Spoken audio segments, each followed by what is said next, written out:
रुचा इकडं बघ. किती लवर आहे हे कॅटला डायरेक्ट उचलून घेते, छोटे छोटे पिल्लांना. ते अजिबात घाबरत नाही, किती लवर डायरेक्ट उचलून घेते तिला. आणि ही आहे त्रिशा. ही त्रिशा फक्त थोडंसं एखाद्या पिल्लाला उचलू शकते, अदरवाईज रुचा एकदम स्ट्रॉंग आणि ब्रेव आहे. ती डायरेक्ट पिल्लांना उचलून घेते.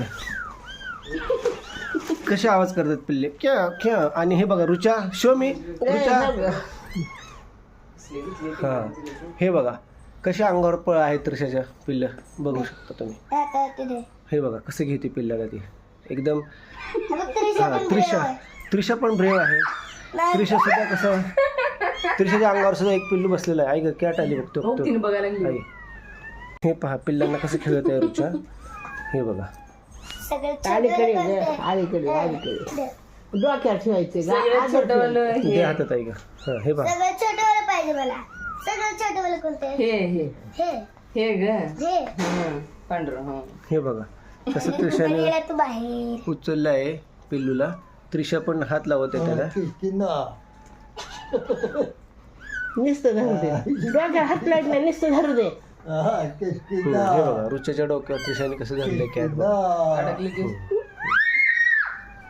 नाही अडकत नाही. चला हे साफ आहेत केस. हे बघा त्रिशा. रुचा तू सांग, तू ब्रेव आहे म्हणून. मी ब्रेव आहे.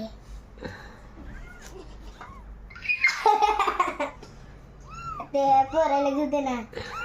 आई मांजराला आहे का तू. आई तू खाली बघा आला. इकडं आली. आई ठेवून टाकच. चढ. त्यामध्ये मला एका पिल्ल्यासोबत खेळायचं आहे. एका पिल्ल्याला मी चोरते, त्या दोन पिल्लांना. हे बघा कसे उचलले त्रिशाने. हे बघा अजिबातच घाबरत नाही, एकदम ब्रेव आहे. आणि बघा पिल्लं कशी छान छान हाताळत येते. ठेव जा. दिदीला करायला घातलं ना बघ.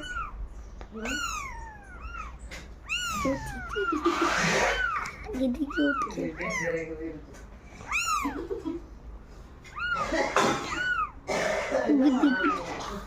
तुझे गोड आहे.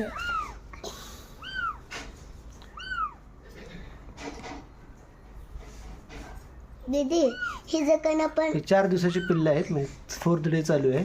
अजून त्यांचे आईज ओपन झालेले नाहीत, डोळे ओपन झालेले नाहीत त्यांचे अजून. ते जस्ट अजून वॉक करतात स्लोली. अगं रुच्या त्या पिल्ल्याला चालता येत नाहीये. थांब आधी कोण झोपला अगं.